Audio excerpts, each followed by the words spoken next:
वृत्तयः ममैताः इति कर्तारम् उद्देश्यञ्च हरिं स्मरेत्।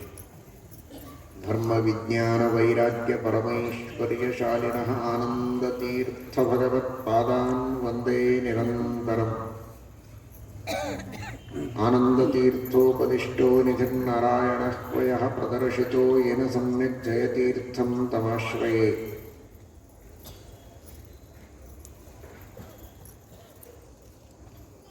नौमिन्यायसुधादिकृत्ययमुनीन् श्रीपादराट्सन्मनीन् व्यासार्यान् विविधागमक्तिविहरान् श्रीवादिराजानपि वन्दे हंसवरान् रघुत्तमगुरून् वैदग्ध्यवरान्निधीन् श्रीसत्यव्रतराघवेन्द्रमुनिपान् सद्बोधसध्यानपान् सत्यनाथगुरुः पातु योधीरो नवचन्द्रिकां नवामृतगदातीर्थताण्डवानि व्यचीक्लपतु। सत्याभिज्ञकराब्दोत्थान् पञ्चाशद्वर्षपूजकान् सत्यप्रमोदतीर्थार्यान् नौमिन्यायसुधारतान्।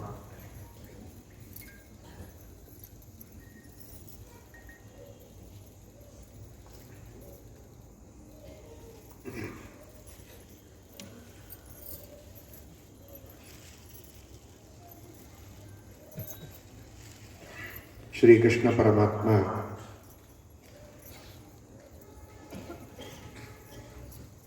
ಭಗವದ್ಗೀತೆಯಲ್ಲಿ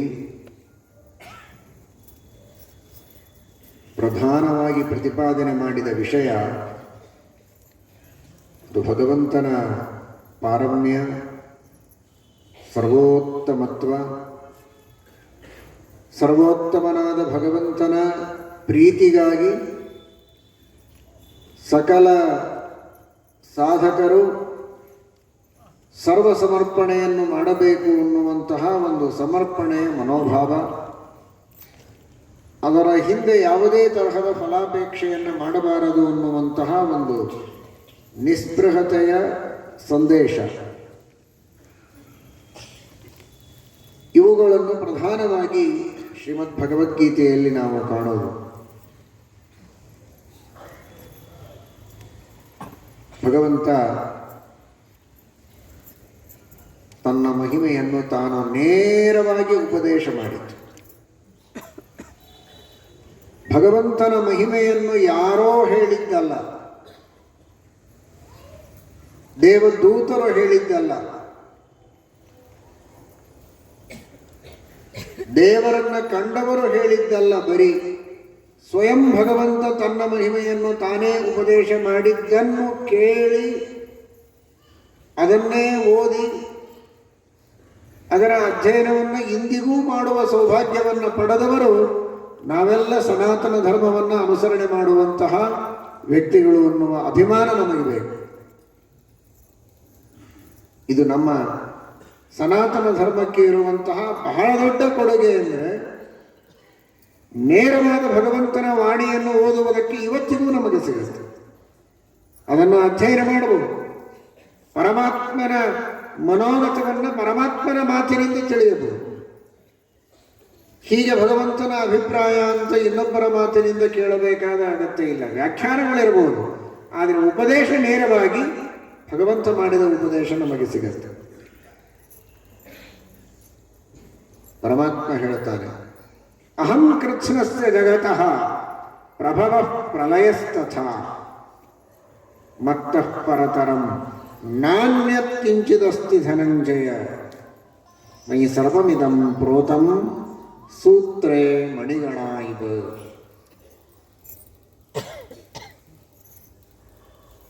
ಭಗವಂತ ತನ್ನ ಮಹಿಮೆಯನ್ನು ಎಷ್ಟು ಅದ್ಭುತವಾಗಿ ಹೇಳ್ತಾನೆ ಅಂದರೆ, ಅಹಂ ಕೃತ್ಸ್ನಸ್ಯ ಜಗತಃ ಪ್ರಭವ ಪ್ರಲಯಸ್ತಥ.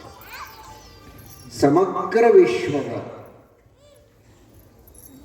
ಸೃಷ್ಟಿ ಹಾಗೂ ಪ್ರಲಯ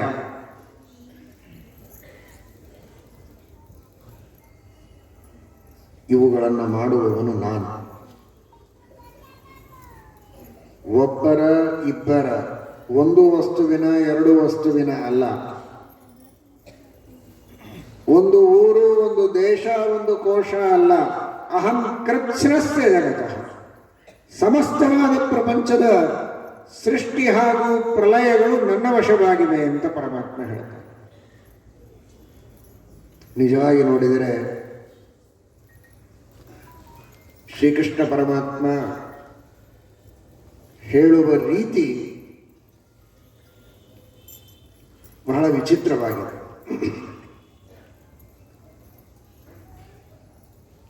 ಸಾಮಾನ್ಯವಾದ ಗ್ರಾಮರು, ವ್ಯಾಕರಣ ಅದನ್ನು ತಿಳಿದವನಿಗೂ ಇದು ಯಾಕೋ ಸರಿಯಲ್ಲ ಅನಿಸುವ ರೀತಿಯಲ್ಲಿ ಹೇಳಿದಂತೆ ತೋರ್ತದೆ. ಕೃಷ್ಣ ಹೇಳಬೇಕಾದದ್ದು, ನಾನು ಜಗತ್ತಿನ ಸೃಷ್ಟಿಯನ್ನ ಮಾಡುವ ವ್ಯಕ್ತಿ, ನಾನು ಜಗತ್ತಿನ ಪ್ರಲಯವನ್ನು ಮಾಡುವಂತಹ ವ್ಯಕ್ತಿ ಅಂತ ಕೃಷ್ಣ ಹೇಳಬೇಕಾಗಿತ್ತು. ಆದರೆ ಕೃಷ್ಣ ಹೇಳಿದ್ದು ನಾನೇ ಜಗತ್ತಿನ ಸೃಷ್ಟಿ, ನಾನೇ ಜಗತ್ತಿನ ಪ್ರಲಯ ಅಂತ ಹೇಳಿಕೊಂಡಿದ್ದಾನೆ. ಅಹಂ ಕೃತ್ಸ್ನಸ್ತೆ ಜಗತಃ ಪ್ರಭವಃ ಪ್ರಲಯಸ್ತಥಾ. ನಾನೇ ಜಗತ್ತಿನ ಸೃಷ್ಟಿ, ನಾನೇ ಜಗತ್ತಿನ ಪ್ರಲಯ ಅಂತ. ಶ್ರೀಕೃಷ್ಣ ಪರಮಾತ್ಮನ ಉಪದೇಶ ನಮಗೆ ಸಿಕ್ಕಿದೆ ನೇರವಾಗಿ ಎನ್ನುವುದು ದೊಡ್ಡ ಸೌಭಾಗ್ಯವಾದರೂ ಆ ಕೃಷ್ಣ ಪರಮಾತ್ಮನ ಮಾತಿನ ಮರ್ಮವನ್ನು ತಿಳಿಯುವುದಕ್ಕೆ ಶ್ರೀಮದ್ ಆನಂದ ತೀರ್ಥ ಭಗವತ್ಪಾದಾಚಾರ್ಯರ ವ್ಯಾಖ್ಯಾನ, ಶ್ರೀಮದ್ ಭಗವದ್ಗೀತಾ ಭಾಷ್ಯ, ಶ್ರೀಮದ್ ಭಗವದ್ಗೀತಾ ತಾತ್ಪರ್ಯ ನಿರ್ಣಯವೆಂಬ ಶ್ರೀಮದ್ ಆಚಾರ್ಯರು ರಚನೆ ಮಾಡಿದ 2 ಗ್ರಂಥಗಳು ಸೂರ್ಯ ಚಂದ್ರರಂತೆ. ಗೀತಾ ತಾತ್ಪರ್ಯ ಭಾಷ್ಯಾಭ್ಯಾಂ ವಿಶ್ವಂ ಪ್ರಕಾಶ್ಯತೆ ಗೋಗಣೈರ ಪ್ರತೀಕಾರೈರರ್ಕೇಂದುಭ್ಯಾಮಿವಾಧಿಕಂ. ಸೂರ್ಯ ಚಂದ್ರನಂತೆ ಆ ಗೀತೆಯ ಒಳಗಿನ ರಹಸ್ಯವನ್ನು ಬೆಳಕು ಬಿಟ್ಟು ತೋರಿಸುವಂತಹ ಗ್ರಂಥಗಳು ಆ ಗೀತಾ ಭಾಷ್ಯ, ಗೀತಾ ತಾತ್ಪರ್ಯ. ಶ್ರೀಮದಾಚಾರ್ಯರು ಬಹಳ ಸುಂದರವಾಗಿ ಕೃಷ್ಣನ ಮಾತಿನ ಮರ್ಮವನ್ನು ಬೆಚ್ಚಿ ಇಡಿದ್ದಾರೆ. ಕೃಷ್ಣ ನಾನು ಜಗತ್ತಿನ ಸೃಷ್ಟಿ ಮಾಡುವವ, ನಾನು ಜಗತ್ತಿನ ಪ್ರಲಯ ಮಾಡುವವ ಅಂತ ಹೇಳಿಕೊಳ್ಳಲು ಬಂದಿಲ್ಲ ಅಂತ, ನಾನೇ ಸೃಷ್ಟಿ ನಾನೇ ಪ್ರಲಯ ಅಂತ ಹೇಳಿಕೊಂಡಿದ್ದಾನೆ ಅಂತ ತಿಳಿದುಕೊಳ್ಳಬೇಡಿ. ಒಬ್ಬ ಸಾಮಾನ್ಯ ಬಾಲಕನಿಗೂ ಗೊತ್ತಿರುವ ವ್ಯಾಕರಣ ದೇವರಿಗೆ ಗೊತ್ತಿಲ್ವ? ಆ ಭಗವಂತನೇ ಈ ಎಲ್ಲ ಶಾಸ್ತ್ರಗಳನ್ನು ಪ್ರವರ್ತನೆ ಮಾಡಿದ್ದು. ಅಂತಹ ಪರಮಾತ್ಮನಿಗೆ ಇದು ಗೊತ್ತಿಲ್ಲವೇ? ಹಾಗಾದರೆ ಇದು ಬಹಳ ಅದ್ಭುತವಾದಂತಹ ರಹಸ್ಯವನ್ನು ಹೇಳುವ ಭಾಷೆ.